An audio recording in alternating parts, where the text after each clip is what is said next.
their own. Direct artifactual evidence for regular systematic fire production has been found at multiple sites across France according to a 2018 study. Dozens of late Middle Paleolithic bifacial tools exhibit evidence of repeated abrasion with a hard mineral material. The macroscopic and microscopic traces found on the axes are consistent with experimental reconstructions struck with pyrite, also known as marcasite. Striking a flat lithic surface with pyrite creates sparks which can be harvested for fire creation. The evidence suggests that this technology was at least present within southern France, though it may have also been used elsewhere. Even just striking regular flint together can produce sparks, and it is possible that Neanderthals could have gotten a fire started this way. Another study from 2016 found evidence that Neanderthals were using manganese dioxide to help start fires. Scratch marks on blocks of manganese suggest that the substance was being turned into a powder. When this powder is sprinkled over wood, it is shown to lower the ignition temperature of the wood significantly, allowing for fires to be started much easier. It is debated if this substance was actually used to start fires because it also could have been used as a black pigment. However, a variety of other materials such as charcoal have worked perfectly well as black pigment. The careful selection of manganese dioxide and subsequent processing suggests that it may have played an important role in starting fires, at least in southern France. Another complicated but important form of evidence that Neanderthals were creating fire comes from the chemistry of ancient hearths. A 2019 study found that the polycyclic aromatic hydrocarbons in the floor sediments from an Armenian cave suggest that fire was being created independently of natural sources. Other fire-making techniques such as friction-made fire must also be considered. Hand drills and fire plows are a very simple construction yet are reliable ways to start a fire. Fortunately, this technology would leave very little if not nothing behind archaeologically. Existing evidence suggests that some Neanderthals likely did create their own fires, but it certainly does not mean that the majority did. The evidence of hand axes being struck with a hard mineral and the hydrocarbon evidence both date to less than 60,000 years ago, meaning that these sites are quite recent in regards to Neanderthal existence. Earlier Neanderthals likely did not know of this technology, though future research may indicate otherwise. Another aspect of their fires that we must consider is, what were their fires like? Most of their fires were simple circular fires without surrounding stones. Other more permanent hearths were built with divots or stones around them. This would have improved heat retention and decreased direct heat. At Abric Romani, some fires have small trenches dug to them which would have increased the airflow to the fire. Across their sites, many types of wood was burned. Pine is the most common across their sites because it is very abundant and produces a lot of dead wood. Their fires mainly consisted of naturally dead wood and some fresh green wood. Cutting down trees would have been very difficult with their technology, and there was little need to in regards to fires. Most areas they inhabited would have had enough dead wood to burn for months within an hour's walk. Twigy branches, large sticks, and even whole logs seem to have been brought back to their shelters to be burned. Some sites even have evidence of large wood piles. Other sources of fuel were also used. Bone was a common material to burn. Bone is hard to get alight, though it would have increased the longevity of their fires quite a bit. On the steppe, where wood would have not have been very common, bone would have been a convenient alternative. Even in environments with plenty of wood, it would have still been useful. Another source that some Neanderthals utilized was coal. Neanderthals at the Les Carlettes rock shelter burned coal for many centuries. The coal in question is brown coal. Brown coal is not easy to get alight, but once it is, it burns hot and would have significantly increased the longevity of their fires. They sourced the coal from about 10 kilometers or 6 miles away. Who knows how they discovered that rock could burn? It is a testament to their knowledge of their surroundings. Another form of fire technology that can be considered are portable embers. Instead of starting an entirely new fire, embers can be carried long distances to the next camp. There are a variety of ways to carry an ember. A smoldering piece of wood can simply be wrapped in green leaves, though other materials such as fungus may be more effective. Bootsy the Iceman was found with a tinder fungus that is suspected to have been used to carry embers. Once set alight, tinder fungus can smolder for hours before going out. Though we do not have evidence of Neanderthals using this technology, it is still interesting to speculate. Another technology that Neanderthals must have utilized to survive the colder winter months is clothing. Clothing may have been used as far back as the lower Paleolithic, though direct evidence does not exist. Our oldest direct evidence of clothing is less than 10,000 years old. It just doesn't stand the test of time. However, many forms of indirect evidence can tell us an incredible amount about the clothing that Neanderthals would have worn. The placement of cut marks on the bones of butchered animals indicates that Neanderthals were preserving the skin of their prey. These were on lithics from dozens of Neanderthal sites confirm that they were being used on hides.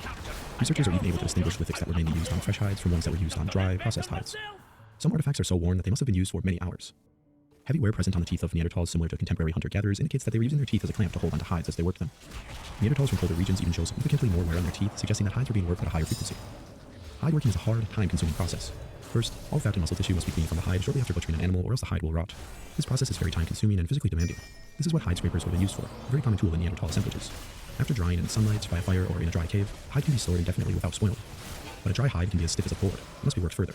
The hide must be soaked in a water source to become pliable once again. Once wet, it is easily stretched. This can be done over a hard surface or even by hand. After sufficient stretching, it can be left to dry once more. The next step would be to work a fatty substance into the hide. This waterproofs the hides and makes them even softer. Any kind of fat could be used, but bone marrow and especially brain work much better due to their natural chemistry. At this point, the soie could be used to further work the hide. They're not essential, but they make a much finer product. The last step that may have been used is smoking. Smoking a hide drastically increases its longevity and durability. It is not essential, but Neanderthals were likely aware of its effects on their hides. Evidence from the site of Newmark Nord suggests that Neanderthals even tanned their hides to make leather. Hides must be exposed to tannins in order to stabilize the proteins to resist decay. Tanning seems to have been done at this site with boiled oak and chestnut bark. Soaking the hides in this solution would have not only dyed them a pleasant color, but also made them last much longer. This process may have been used at other sites, though further evidence is required. Hides may have been used for a number of things, but clothing was certainly an important process. Neanderthals lived in colder environments than contemporary hunter-gatherers that wear parkas and other heavy clothing. Thermal modeling has shown that Neanderthals must have covered much of their body in colder regions to survive. Though Neanderthals were stockier than modern humans and able to deal with temperatures 4 degrees Celsius colder. Taking this into account, Wales et al. 2012 compared the climate that the Neanderthals lived in to 245 modern human hunter-gatherer groups. The resulting data predicted that on average, Neanderthals would have had to cover up to 80% of their bodies during winter. The amount of clothing they would have needed heavily fluctuates from region to region and depending on whether or not the world was in a glacial or interglacial period. Neanderthals living in Central Europe during glacial periods would have had to cover over 90% of their bodies during the winter. Though, even in the coldest periods, Neanderthals living on the coast of the Mediterranean would have had to wear much less clothing. Clothing would have certainly fluctuated from season to season and in larger scales with climatic changes. As for the actual clothing itself, it is hard to say what exactly they would have worn. Whales et al. Did suggest that hands and feet must have been covered in colder periods to survive. Clothing did not necessarily have to be fitted, but it certainly would have helped. That brings us to a big question about Neanderthal clothing. Was it sewn together or simply draped around the body? To date, no eyed Neanderthal needle has ever been found, though eyed needles are not essential for fitted clothing. All that is necessary is an awl and cordage. Awls could have been made of stone, bone, or even wood. Stone and bone objects found at Neanderthal sites may have been used to make holes in hides. After a hole was made, cordage could simply be pushed through. Various materials could have been used for cordage. Thin strips of hide, sinew, and plant fibers would have all worked well. In France, there is evidence that plant fibers were being twisted into cord around 50,000 years ago. A small fragment was made of the inner bark of an evergreen tree. They were twisted to form a 3-ply cord. This cord in particular does not appear to have been very strong, though it still would have been useful. It is unclear how widespread this technology was, considering that the materials are biodegradable and preserve very poorly. Hides could have been stitched together to create fitted clothing. A set of Neanderthal clothing, including an upper body garment and leg coverings, would require around 5 large hides. Many animals would have been available to make clothes out of. Their most common game of deer would have been an easy choice, but deer hair falls out of the hide quite easily. Deer hides may have been made into buckskin for a variety of leathercrafts and garments. Specific hides were likely sought after for different garments because of their different properties. Thicker hides such as bear, bison, and woolly rhino may have provided exceptionally warm skins, likely utilized for heavy coats. But some of these hides, such as woolly rhino or mammoth, may have been impractical for clothing. They may have been used as very heavy blankets or as walls for shelters. Additional garments such as shoes, gloves, or hats could have been made with trimmings or small sections of hides. Shoes and hats would have only been worn in very cold periods. Like contemporary hunter-gatherers, Neanderthals would have had calloused feet which would have not required shoes in most environments. An analysis of their feet and posture indicates that Neanderthals did not wear hard-soled shoes. Most surviving Neanderthal footprints are from barefooted individuals. Though at Theopetra Cave in Greece, one footprint is barefooted while the other two seem to have been covered with some sort of material. The print may support the hypothesis that simple foot coverings were worn. Soft coverings made of hide or perhaps woven grasses must have been used during the winter and especially in glacial periods. Bootsy the Iceman was discovered with what has been interpreted as a grass cloak. The oldest pair of shoes ever discovered were made of leather and grass, while the oldest sandals were made of sagebrush bark. It seems likely that some of their clothing and toolkit utilized grass. Since we know that some Neanderthals were able to create cordage, weaving is certainly not out of the question. Besides just clothing, hide and cordage technology would have had many other uses. Warm fur pouches for carrying infants would have been essential for cold winters. Babies may have been strapped to the back of Neanderthal mothers as seen in Inuit and Native American cradle boards. Fur bags and pouches would have been very useful for carrying around the Neanderthals' toolkit. Neanderthals were highly nomadic and carried everything with them. Bone tools, hides, weapons, flint-knapping tools, stone, dried meat, bedding, fire-making materials, and more. Bags made of animal skins or stomachs would have been essential. Limb extremities left on hides could have functioned as shoulder straps or handles. Other uses of hides includes bedding and shelter. Hide is a very versatile material that Neanderthals certainly exploited. It was one of the many materials that Neanderthals utilized made of animal products that can only be procured with the death of an animal. Hunting was certainly one of their main forms to obtain sustenance and raw materials. Across their vast range, both spatially and temporally, many different kinds of animals would have been hunted in many different ways. Their technology, wear on their lithics, and damage to the bones of their prey can allow us to understand how hunting may have been done. Like mentioned earlier, much of their technology was focused on creating wooden implements. As seen at the Schonigan site, throwing javelins and thrusting spears were being created even early on in Neanderthal existence. Even a relatively simple wooden spear would have been a formidable weapon in the hands of a Neanderthal. The large horses found at the Schonigan site weighed over 500 kilograms or 1,100 pounds.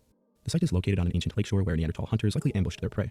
It was originally interpreted as a mass killing event, but later discoveries found that the horses were hunted in separate seasons. The hunters likely herded horses towards the lake where they were less mobile and easier to ambush. The ability to kill such large animals with such simple tools is a testament to their hunting ability, which likely included pre-planning and an extensive knowledge of animal behavior. A very similar site, which also consists of an ancient lakeshore in Germany, preserves the remains of over 100 fallow deer. Out of the mostly prime-aged individuals, 2 different individuals have puncture wounds present on a hip and a neck bone. These wounds are consistent with a low-velocity thrust, likely underhanded. Getting within thrusting range of an agile deer is no easy task. These hunters would have had to conceal themselves hours in advance while coordinating with multiple individuals. The powerful Neanderthal anatomy would have allowed for quick and powerful bursts of speed that would have aided them in ambushing unsuspecting prey. Though only 2 of the deer at the site have direct evidence of puncture wounds, it is likely that most, if not all of them, were hunted, telling by the context of the site. Many wounds, such as a punctured lung, would not necessarily be evident in their skeleton. Other wounds are highly evident. The vertebrae of an African wild ass from Syria has a fragment of a Lavalwa point embedded in it. The fragment impacted the animal with a high degree of kinetic energy. If the animal was struck while standing, the trajectory of the weapon must have been parabolic. The high kinetic energy and parabolic trajectory suggest that this weapon was thrown rather than thrusted. This wound would have caused immediate paralysis of the limbs and likely a quick death. This example overturns the idea that Lavalwa points hafted on spears were only used as thrusting spears. Still, these spears would have been quite heavy and would have only been thrown short distances. Whether thrown or thrusted, the weapons would have created massive flesh wounds. The fragment found in this particular vertebrae already had a broken tip before impacting the donkey's neck. This may indicate that it was used multiple times in the same hunt or that it was damaged from a prior hunt. Whatever the case, even with a broken tip, it was able to deliver a fatal wound. Though some of this evidence may make it seem like Neanderthals primarily threw their spears, in reality, thrusting was more common. We know this based on artifacts, but also by the fact that 79 to 94% of our Neanderthal specimens show evidence of healed major trauma. Up to 50% of Neanderthals were injured throughout their lifetimes. Confrontations with large dangerous game is generally the explanation for such a high injury rate.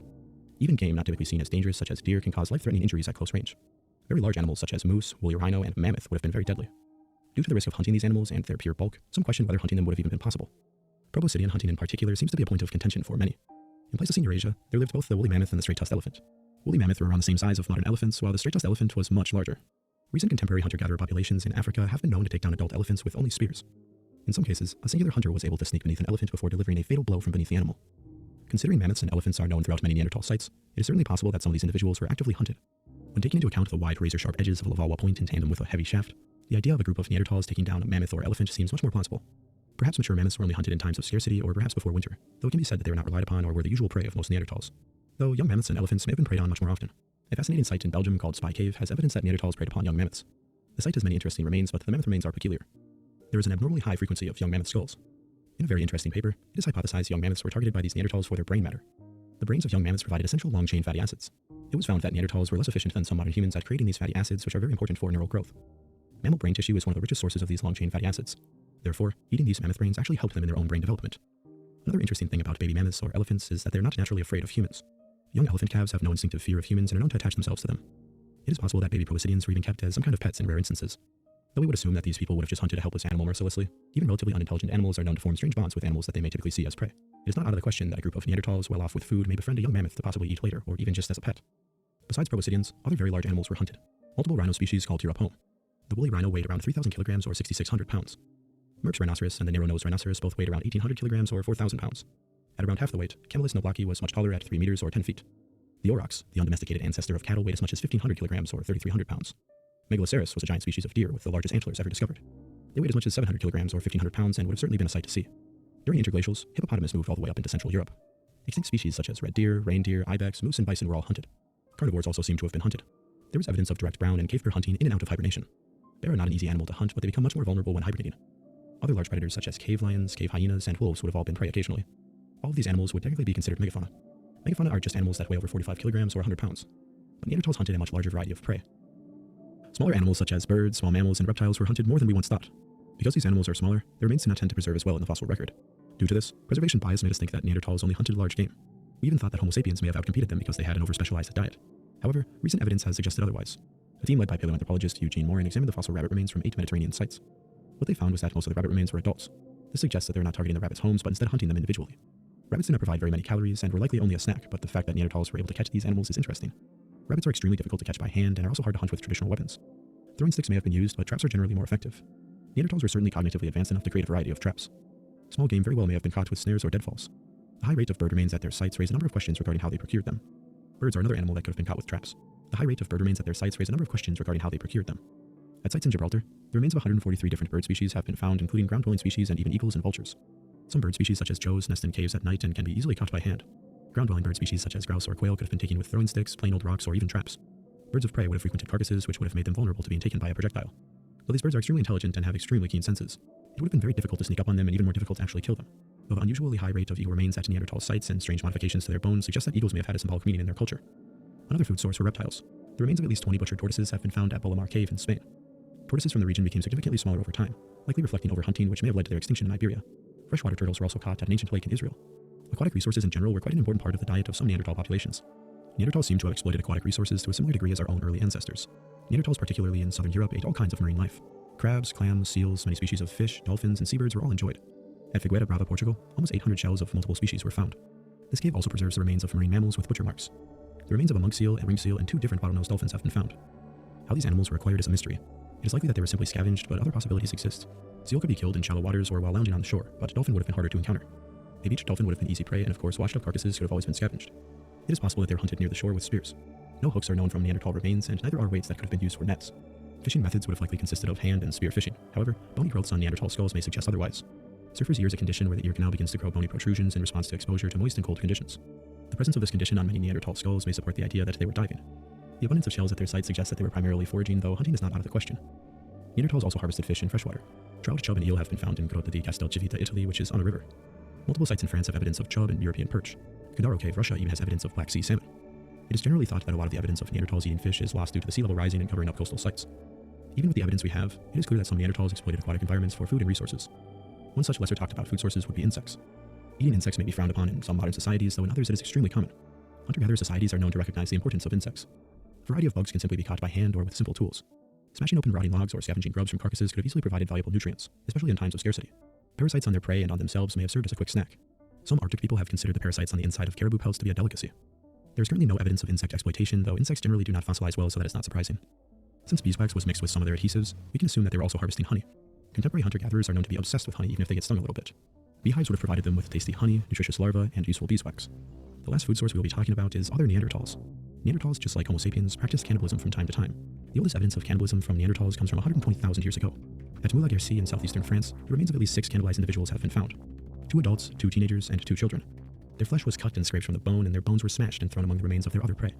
Many of the Neanderthals at Moulin seem to have suffered from malnutrition. This is evident by the thinner bands of enamel on several teeth from Moulin cave. Only the remains of 6 individuals were cannibalized at the site, and subsequent layers of habitation do not include cannibalized remains. 2 authors of a 2019 paper about the site said, "The cannibalism highlighted at Moulin is not the mark of bestiality or subhumanity. If anything, it's a gut-wrenchingly human story of hard choices and desperate times.